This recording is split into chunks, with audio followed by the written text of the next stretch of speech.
This place is so good. I'm in love, people. During our school's stressful exam month, my friend and I would always ramble on about how much we looked forward to our grade level field trip to Yunnan. When that day finally arrived, beginning sluggishly at 2:30 a.m., the journey began.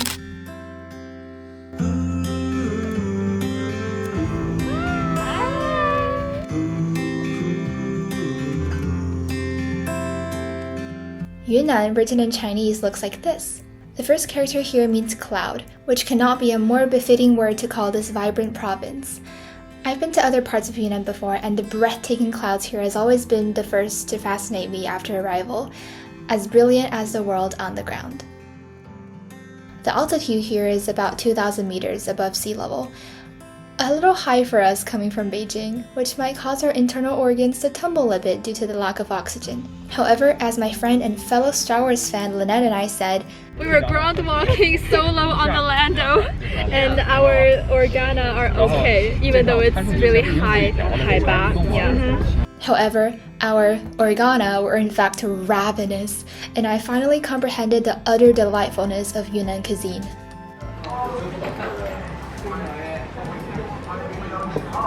Finally, after 3 hours in the air and 4 hours on the bus, we were welcomed with the hada at our first local hotel, Habudai Yungu, at Qibie village in the town of Tacheng. The hada is a silk scarf that are used in Tibetan Buddhist traditions to welcome guests. The ones given to us are white, which means that the people here welcome us with the purest of hearts, honoring the longevity of our friendship that we would build. Our hotel, as well as the village nearby, was also known as the real-life Stardew Valley among my friends and I, and that is not hyperbolical at all. Okay. Hey, welcome to our this is the best hotel ever. Yes, this is climb every stair. Look at this! Look at this!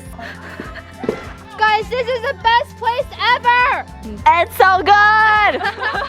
People, just come to this place. This place is so good! Wow. For the first time in months, we felt a rewarding sense of pure freedom and life surrounding us like rays of light. To sing through the night, like a lark who is learning to pray. I know I will hear. Oh, Captain!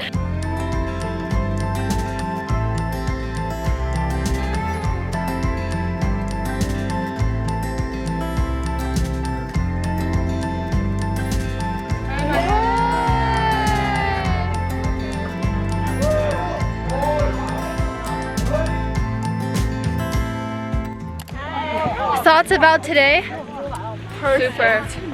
Yeah, we're taking. I mean, the road is long, but it's definitely worth it. Aww. Jashi Dele. You have to say it in their tone, right? Like Jashi Dele. Dashi Dele.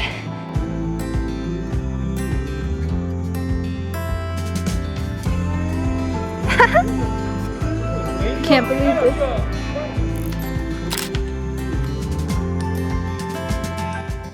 A warm bowl of rice noodles tasted perfect on the next rainy morning.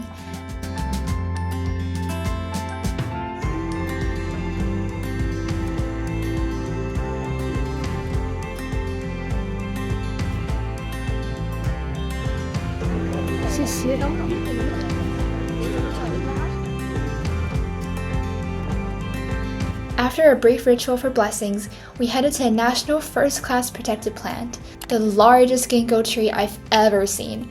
The tree is more than 700 years old. I could almost feel its wisdom standing below it.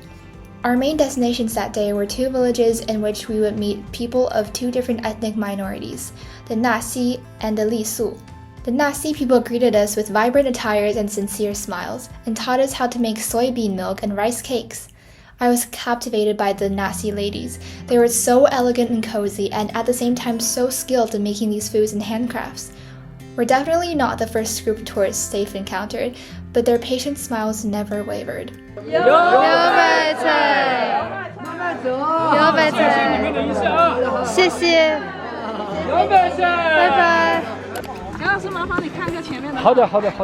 I feel like a hobbit because with this stick and stuff.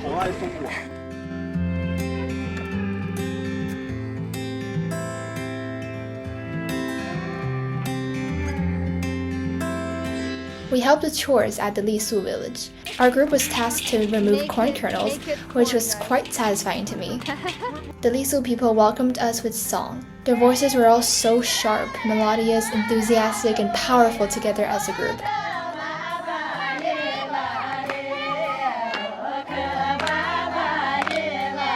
My friends responded to their welcome by performing Take Me Home Country Roads.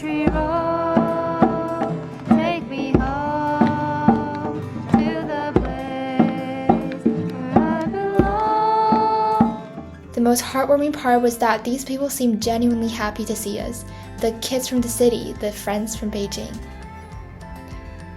One of our school teachers asked us why we, a bunch of inexperienced high schoolers, were encouraged to travel all the way to these villages to help out with the chores that could have been done much more efficiently by the villagers themselves. I feel like it's a wholesome experience for both the visitors and the locals. And experiencing is, in a way, the essence of life, anyways. Besides, it must be comforting for both to know that the world is aware of the village resting on the mountains that is full of life.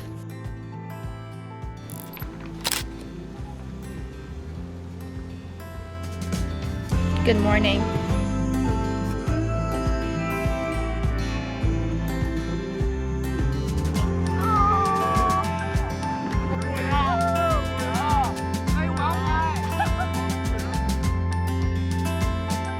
We were fortunate enough to have Long Yongcheng, the father of Yunnan golden monkeys, or snub-nosed monkeys, with us on this field trip. He is a scientist focusing on the research of Yunnan snub-nosed monkeys, and more importantly, a curious optimist, dedicated in his cause of getting snubbies a bigger fan base than giant pandas. The snubbies were so cute. Having seen that Sam Campbell PowerPoint presentation video, my friend Lynette and I brought a little intertextuality into that day and did the presentation and the monkeys justice. I'm sure that our respectful circles are big enough and that we already made it into nationals with that amount of devotion. What are we listening to? Stardew Valley music. Yeah! In real life. Stardew. Oh. You know, first year when I didn't attract Leah enough, she didn't want to dance with me for flower dance. I wish 明年可以. That afternoon, I got the chance to call myself Legolas and Katniss Everdeen while attempting traditional archery. Oh, wait, watch out. Star Wars is trespassing the LOTR and Hunger Games universes. Oh, someone's shooting. I'm just glad that I shot on the target. For our last night at the Stardew Valley Paradise, we continued our field trip tradition with a night of roasted marshmallows and karaoke. It was rather hectic, so I didn't get to relish my favorite songs, but the marshmallows were good as always.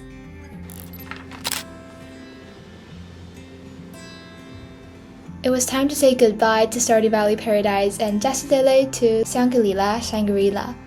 Before heading to Shangri-La City though, we went to Bala Gezong, where the Shangri-La Grand Canyon and the Bala Village with the moving story rests. Our tour guides told us that roads were built around the very isolated village by the initiative of Snadingzhu, I'm sorry if I pronounced this wrong, who kept that promise ever since he had to journey injured with his father for days in his youth after an unfortunate accident. The Bala villagers have all moved out now, but thanks to his aspiration and other people who contributed to the project, the sublime area of Bala Gezong is now accessible to tourists like my friends and I. Rolling in the deep. Ziplining across 2 points of the mountain was definitely the highlight of the day, but I was scared to lose my precious camera, so I did not take it with me to record, but it was exhilarating. Oh god, I want to do it again. After draining hours on the bus, I got so tired of long bus rides, guys. The Shangri-La city finally came into view. Sunlight shone on it despite the cloudy weather and it looked like it was glowing. Despite that, huge crowds which poured all over the streets still made me uncomfortable, so my friend and I rushed back to our hotel room after dinner and hoped that altitude sickness won't be a problem at this tenacious city of over 3,000 meters above sea level. I'm just gonna say it. This was the best school field trip I've ever been on. The long bus rides were totally worth it. Real-Life Stardew Valley Paradise will always have a special place in my heart. The sight of Tibetan prayer flags fluttering in front of the snow-capped mountains will forever be kept in my favorites album of my phone and my mind. I hope the effects of the locals' blessings are long-lasting. I hope the enthusiastic villagers who we met would still occasionally sing their hearts out to the mountains. And I hope that the snubbies are doing well. But aside from the grandeur of tourist attractions, The little moments with friends, like winning a game of Uno or trying to coexist with bugs in our room. Maybe we can just coexist in harmony, right? Like don't bite. You can stay on the ceiling, just stay there, and we'll stay on our bed, okay? Or finding Star Wars references in unlikely places are what made these field trips truly special. Top of the high ground. Have you heard of the tragedy of Darth Plagueis the Wise? See, she looks like a stormtrooper kinda. And she says I look like Return of the Jedi Leia. I want to truly thank the Wild China guides, our school teachers, Professor Long and Mr. Jiang, who's been working on helping the people of this village break free of poverty. I love the mountains, I love my friends, and I love Yunnan. Thank you and bye!